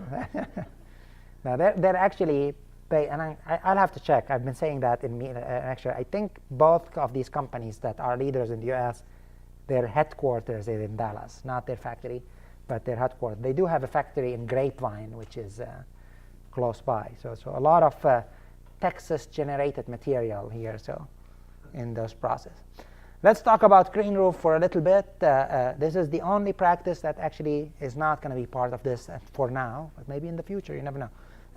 the idea of a green roof is that you replace that footprint of your, let me close here, the footprint of your roof, which is concrete, goes straight to the downspout, into a green space with soil that can capture some of that water and then allow it to be used by the plant and evaporate as a result. But in reality, it's beyond just stormwater management. They found one of the main reasons why green roofs are being installed are actually because they reduce ambient air. And so when you go to a downtown area where your temperature due to the concrete and other stuff is much higher than the regular temperature in the rest of the city, having green roofs cools down the city. And there's been demonstration and papers that show that. In some places, they use it to increase green space, and they open it for visitation. This here is the Chicago City Hall. And so it's designed as a green roof. It has insulation properties. It has reduction of ambient temperature properties. It has stormwater properties. But you also, it's a garden that I think they charge, and you can go up and visit. And it's like having a garden in the city. Actually, in Dallas, I don't know if any of you have been in Dallas lately, they built a large park right north of downtown Dallas called the Clyde Warren Park, and it was built on top of an overpass. It was just concrete and asphalt, and they converted it into a park. So basically, they brought soil, put it on top of that overpass, and planted plants in it, and then they put play structures and small trails and stuff. And it's a green roof. It doesn't have to be actually the roof of a building. It could be the roof of an overpass, and it is a green roof. But there's also a lot of buildings that put green roofs. Where I gave my last presentation at the Fort Worth Botanic Garden that she was telling you about, they have a research institute called the Botanic Research Institute of Texas, BRIT, and they have a large green roof on their building. There's a famous museum that was built in the past 10 years called the Perot Museum of Science right next to the Clyde Warren Park, and they have a large building that have green roof on it. There's actually 7 or 8 good examples in the Dallas area. There's good examples in Houston. I'm not sure about San Antonio. I have to check it out. What is the base material holding that? So there's actually a cross-section I'll show you in a second. So I'll get to you in the next slide. But let me show it here. Well, I'll show you in a second. So we wanted to put green roofs at the Dallas Center, but green roofs are really made for buildings like this or this that have a lot of rocks in them. I'm not sure how they were able to do it here, but I couldn't find a building that was structurally strong enough at our center to hold the weight of wet soil with vegetation. And so I built my own. I hired this guy who builds carports. And I told him I want carports that can hold 1 foot of concrete on top of them. And so he built those systems for me. We divided them into 4 to test different things, and I'll tell you what they are. So this is during construction. I divided them into 4, and then I put drainage so I can collect flow from the bottom of the soil and flow from the top of the soil. So I've cut this here to the level of the soil so it overflows in it rather than here. What we have here is we painted this, I don't know if that was after or before, with a roof membrane that prevents water to leach through concrete. And this is after construction and planting. This was our control, and here we tested the different thicknesses of soil. We used 4-inch, which is the typical thickness they use in many places for green roofs. We used 10-inch here and 12-inch here, and this 10-inch had a drainage layer that they use in this 4-inch system, and I have a better picture. This is just an overlook. Both pipes from each section went into a barrel, and then the barrel had a depth measurer, automatic one that collected depth of water continuously, so I could come and tell how much water I collected during this event, and we took grab samples and sent it to the lab. these are the treatments. So we had a control with just a roof membrane here. Here we had 12 inches of soil, so 1 foot of soil, and we planted in it. Then the third one, we put 10 inches of soil, and we put this plastic drainage layer that they use commonly in commercially sold green roofs to see if that material has any benefit by itself. And then this is the commercially available green roof material. It's 4 inches of soil, then there's a drainage layer, and then because it's for typical buildings, it comes with an insulation layer so that you reduce your energy bill when you put a green roof. There's a root barrier so that the root doesn't cause problems to the roof and cause water to leach through your roof. And then there's a roof membrane that you basically paint on that prevents water from leaking into the system. This is the big table. This is the flows we got. I'm just show you. We actually found basically no difference between the 12-inch and the 10-inch with the drainage layer. So then it's up to you whether you want to, whatever is cheaper, whether you want to put a drainage layer or not. For the one that was only 4 inches, though, just 4 inches, so much less soil and all these different layers, we still got an amazing reduction in volume, 65%. So really, adding a lot of soil didn't add that much benefit. And this is a huge amount of water that actually were captured. This is the average over the whole year, meaning that during that year, only 25 to 35% of the water that fell on these green roofs left them, and the rest sat in that soil and evaporated. And I'm going to go a little bit fast so I can finish by 2. The last one we talked about is rainwater harvesting. So rainwater harvesting is something that people put because they want to conserve water. That's the main drive for putting rainwater harvesting system. But little do you know, if you've put a rainwater harvesting system, that you're actually reducing stormwater pollution. And why is that? It's because when it rains, the footprint of your house, instead of flowing straight into the downspout into your yard, is actually going into a tank. So it's not going into the yard eventually as runoff. It is being captured in this tank, and then if you use the water 2 weeks later in August because it's so hot and you need water, you empty it, but you don't cause runoff. So all the water that you've captured here that was going to be runoff will not be runoff. So you are actually reducing runoff in this problem. So in order to know how much, so I showed you how much the volume you reduce. Rain gardens reduce flow by 50%, permeable pavement by 75%, green roofs by 75%. So how much rainwater harvesting reduces it?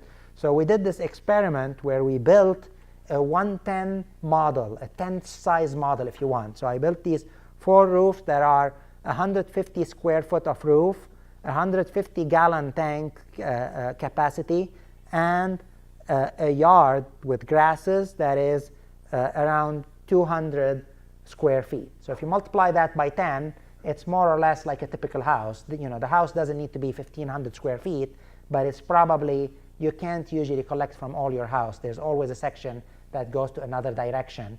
So if you're collecting from 1,500 square feet, you have a 1,500 gallon tank, and you have a 2,000 square foot yard, then that's a 110 model in here. And the difference between the 4 plots is that plot 4 did not have rainwater harvesting, even though it looks like it here. The downspout went straight into the yard. Plot 1, 2, and 3 had rainwater harvesting, but the difference between them was the way water was applied. So in 1 and 2, we used what all water conservation specialists recommend you to do. The first one, we used a soil moisture sensor. Basically, we had a soil moisture sensor in the ground, and we were able to determine, based on the soil property, when is it dry to the point that it needs irrigation, and we applied the amount that brought it to enough that the soil has water in it, but it's not leaching any more water down. We call that field capacity. It's available anywhere. Yeah, and so we knew that applying, I think it was like around an inch of water would bring the water to the right amount of available water for the tree. And so that's how we did it. Every day we would check the soil moisture sensor, and whether when it reached that critical irrigation need point, we applied an inch of water, and then we went back and checked that soil moisture sensor over the week. And of course, it depleted at different rates based on the season. The plot 2, we used an evapotranspiration method. Anyone here familiar with evapotranspiration irrigation method? Master gardeners, of course.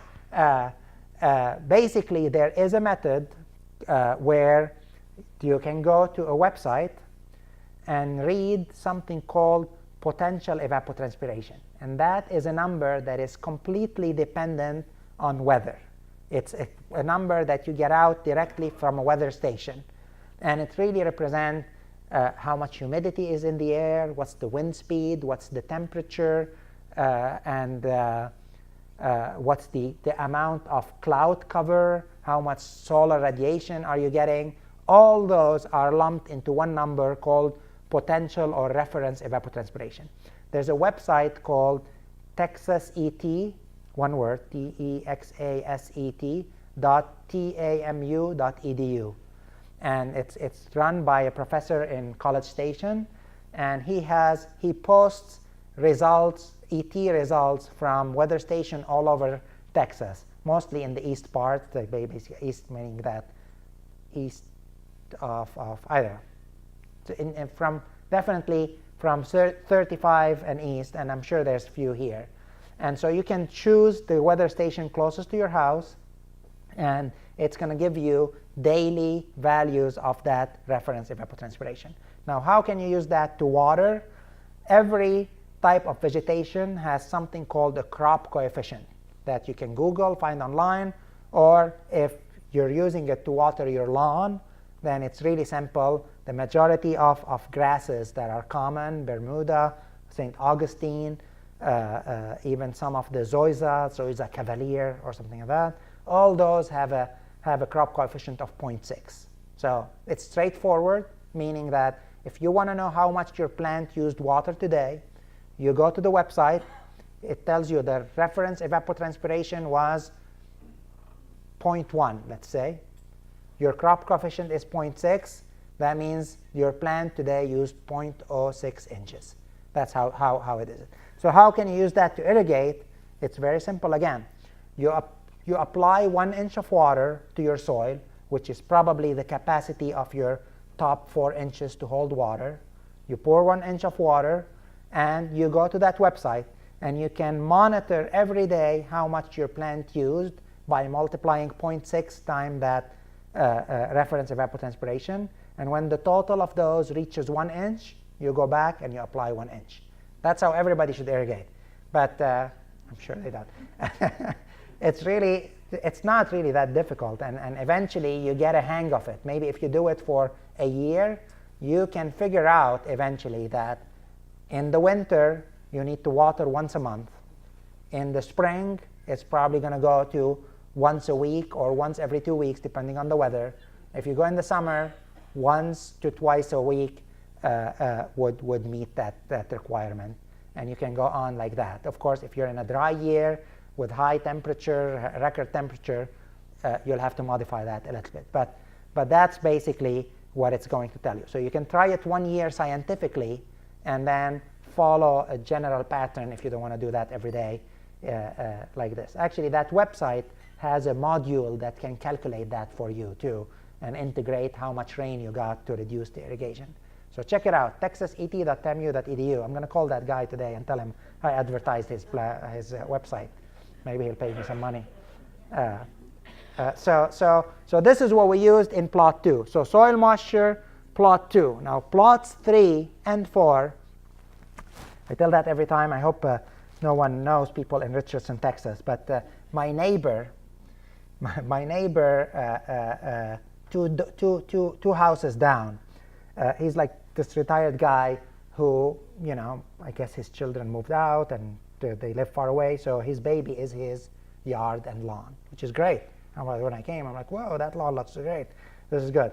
But then I noticed that when I came in, I moved into that place in 2009, he was watering like every day. In the summer, he watered every day. And you know, there was, like, I would notice from runoff flowing in front of my house and back behind my house. And then later, you know, in the spring he reduced it, but even in the winter, when, you know, it was like I watered 4 times a year, and he would water 4 times in January. And I'm like, and so I actually noted eventually how much he's watering. And now we have a permanent restriction in the Dallas area. We can't water but twice a week. That's the maximum. Monday and Thursday every week. More than that, you can't. And so he has it set for that. I think he reduces it in the winter, but he definitely watered twice in the past 3 weeks. So I recorded that schedule, and then I showed it to Dottie Woodson, who is our irrigation guru in Extension in Dallas. And she's like, yeah, this is not uncommon. It happens. So I'm like, good, homeowner. So I called it the homeowner schedule right here. And I used it in plot 3 and plot 4. So what does that do? So now, when I compare plot 3 and plot 4, which is going to be the first slide, I'm going to show you the first graph after that, it will show me the benefit of rainwater harvesting in water conservation and runoff control, but by comparing this to this, because we're using the homeowner method in both of those. And then when I compare plot 1 and 2, which actually acted very, very similarly. So either of these methods would work great for you. When I compare those to plot 3, you're actually measuring the extra benefit from using a water conserving irrigation scheduling to just rainwater harvesting. And that's what we're going to see here. This is just a overflow. So how did I measure all those? Water would flow here. It would go from the downspout into the barrels. If those filled up, they overflowed in here. We watered with a drip system because we wanted to measure all the water, because if we had a sprinkler, it would be spraying here and the numbers wouldn't be correct. Then we had a gutter installed at the downslope area of the yard, and water from the gutter went into the box that had a depth measurement unit. So here's the benefit of rainwater harvesting. This is just rainwater harvesting. What's the benefit of that? And what you can see is a 833. That's just the combination of one having to use liters, because we published this in a paper, so we had to convert it to liters for them. And with the 1/10 scale, when we did, this is at the 1/10 scale, but basically 833 represents the 1,500 gallon tank. So if you have a 1,500 gallon tank and you're in silty clay right here, and you put rainwater harvesting, you're going to reduce your runoff by 45%. 45% reduction in runoff just by putting a rainwater harvesting tank and using it very frequently. Now I thought, whoa, now just look at the other methods. This is the homeowner. How much are they going to reduce? This is great. And I look, and it was less. I was all shocked. I'm like, what? How can it reduce less? We measured this over 2 years. So this is like and we modeled it, actually. We used the model to see how it works on other soils. So this is not just field data. This is field data and computer modeling. But we reduced it by 20. So I was like scratching my head trying to understand what happened. And I'll tell you what happened, and there's a solution. It's not negative. But I'll tell you what happened after I show you water conservation, though. In water conservation, when we used the 1,500 gallon, this is silty clay, my neighbor reduced the runoff, saved 45% of his water. Just by putting rainwater harvesting and using it frequently, you're able to reduce 45%. Now the next slide is comparing other methods to this. So it's additional percentage. So we got an additional reduction of 40%, meaning a total reduction in runoff of 90%, not in runoff, in water use by combining rainwater harvesting and good irrigation methods. We reduced water use compared to my neighbor by 90%. 90%. So just by rainwater harvesting, you can cut your use by half, and by watering only when you really should, you can reduce it an additional 40%. And with 10% of the water that this person used, now not everybody used, we're all on a scale from me, who waters 4 times a year, to my neighbor who waters every day. We're all on that scale, and so your benefit might not be 90%, but it's going to be in the somewhere between 50 and 90 if you use rainwater harvesting and improve your irrigation. Now, what's the solution to get both benefits? Clearly, rainwater harvesting was great for water conservation, but it wasn't good for runoff. Why is that? The reason why it wasn't good for runoff is because the over-irrigating homeowner used his water every week, maybe sometimes twice a week or 3 times. And so these barrels, every time it rained, were what? Were empty. So that's where runoff comes from. It comes from storms. It's not during irrigation. So every time it rained, he captured all the runoff. While the good people here, they're watering so less, 90% less. Every time it rained, those barrels were half full or even more. So there's not enough space to capture runoff. So I found that out, but apparently other people have been thinking about it too, because with time, and I'm sure like there's a guy who does great work on green infrastructure in North Carolina called Bill Hunt. He's a professor at North Carolina that does a lot of stuff with me, and I actually cooperated. He helped me in some of the design here, and I helped him. And when I presented this to him, he actually started a project in North Carolina to see if actually every time you're predicted to, it's predicted to rain, you run and you empty your tank and you close it, what kind of benefit you get. And you can actually empty the tank the expected amount. You could have a chart with you that says, when I get an inch of rain, I get 50 gallons. Let me empty my tank by 50 gallons and click it based on that. So that's what he did. But while he was planning his experiment, a company developed a sensor. It's mostly for very large tanks, actually like that 30,000 tank here, you could use it. They developed a valve that actually reads wirelessly. It reads the expected rainfall the next day off the National Weather Center system, and it opens and empties the amount that you program in it for the next day. And they sell it. There's actually a company in Houston that's selling that. That company, I think it's called Contact. I'm not 100% sure if you want to look it up. But they developed that, and they have a lot of offices here in the area. I don't know where the headquarters is. But there is another company that sells that valve in the Houston area. And if you combine these, you could actually get 50% reduction of runoff and 90% reduction in water quality. Put your rainwater harvesting back up again. Slide the rain depth. Why is that higher than the others? Now, I'm curious here, now you've got the silty clay on the top. All the other cases you had at the bottom. Yes, compared to the other. So in this one, this is the water saving. It related to. Oh, okay, from. That's, yeah. I'm missing the word from. Oh, here you go, yes.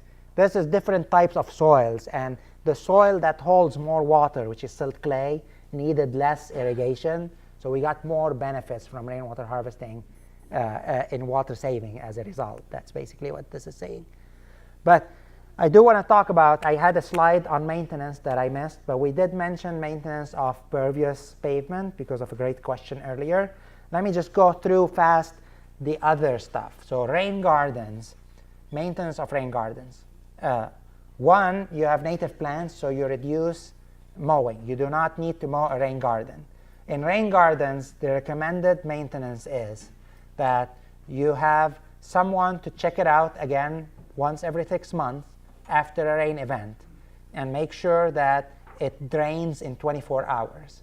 If a rain garden doesn't drain in 24 hours, it means it's clogging. It means for some reason a larger amount than expected of silt has come in. If that has happened, all studies show that the clogged layer is actually the top 2 inches of your rain garden. If you have sparsely vegetated rain garden, you can go and remove the soil in between the vegetation and replace it with your mix. If you have a heavily planted rain garden, which is not recommended, but you do have that, then you would have to remove your vegetation and replant. What is it? You can't just re-aerate it? If you have vegetation and it's clogging, basically what happens is you have all the pores of the sand, which are large, filled up with the smaller sediments and clogged it completely. So if you do go with those aerators, you just make it would be just the holes where you did it. But for a rain garden to work, really, the whole pore system should be working, not just these holes. And it's really the best way is to go and remove those top 2 inches and re-replace it. This is very rare. I have never had that case. This is that's only happened in locations where there wasn't any vegetation due to delay in construction, or there was an unusual amount of sediments flowing into that rain garden. The other thing that you need to watch out is, again, native plants are not cheap, and usually if you get a landscape architect to design your rain garden based on a list that you give him of native plants that would survive, it's going to look neat and nice, and so you need to make sure that no invasive species come in and take it. So weeding on a monthly basis usually is a good recommended practice for these systems. And really, other than that, barring some great thing that is happening, there's nothing much more in maintenance. When you establish your plants, when you plant them, you have to probably water them for a couple of months at least to make sure you get establishment, and you're good. The remaining stuff, rainwater harvesting, again, there's indication online. There's very little stuff that you need to do. It is recommended that if you to put maybe a chlorine tablet in it once every couple of years. There's more specific criteria that you can look up, but there's very little maintenance needed for rainwater harvesting. Green roofs, they need maintenance like a garden. Again, they're a regular garden. They should have watering system for establishment and for, especially in Texas, for heavily dried seasons. So they need a irrigation system. Weeding is important, and making sure that if you have any problems, you notice leaching from your roof under a green roof, then you have to go up and then refix that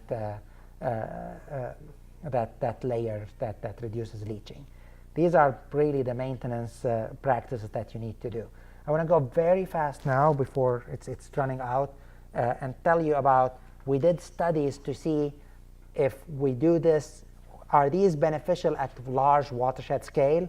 And let's look at these very fast. We did this study to compare different density designs. So this is a downtown area, and then we compared it to a quarter-acre system. So we were given that area to see how much, if we want to fit a number of people, let's say 1,500 people. So we tried a high density, like a downtown density, large buildings that are several floors. And we were able to fit all these people in this section and leave these as trails and open spaces. And then we gave them a mall so that they can be happy. And then we then compared the same number of people. If we put them in quarter-acre spaces, this is how much they fill compared to this space. But they all need the same space of mall because they're still 1,500 people, right? And then the third one, we use something called conservational medium density.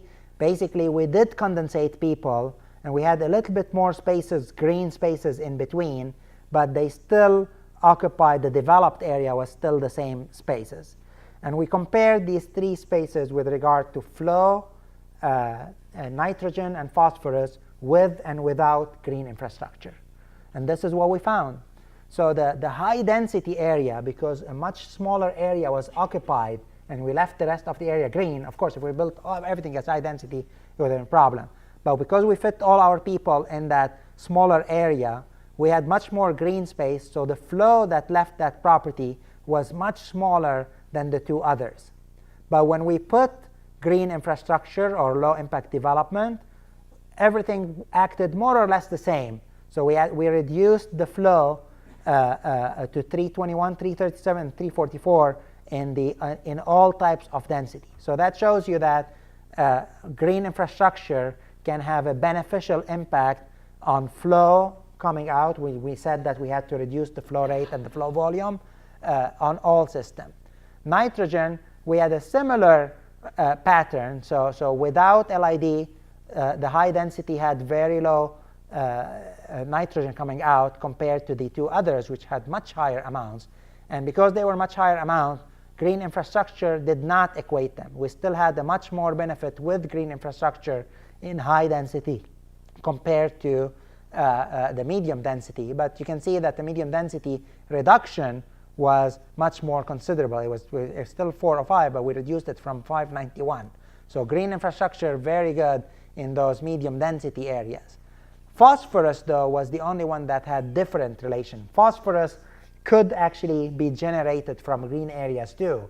So because we had a large green area in that high density space, we still, it contributed equal amounts more or less without green infrastructure, but we had much more benefit from green infrastructure in medium density spaces than in high density spaces. But you can see green infrastructure very beneficial at the whole development scale also when it was distributed in all these systems.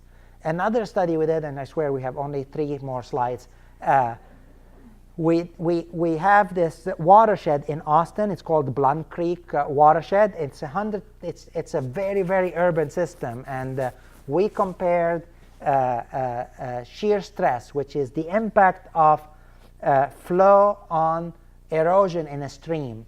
And the blue line shows what it is right now. When we get a storm, we have very high shear stress that can cause erosion. When we put a rain garden and permeable pavement all across the watershed, we dropped it by more than half, and we actually dropped it below what we call the critical shear stress, which was around 0.45 that causes erosion. We also showed reduction in flooding and peak flow in that system. And so I'm going to stop here. A lot of what I talked about was funded by EPA and TCEQ through a 319 grant, and A&M paid some money when we were short here, and even the City of League City paid for some of the other stuff that I mentioned. So I'm going to stop here and take questions before everybody leaves. Well, please join me to thank Dr. Jabber for his time. Thank you.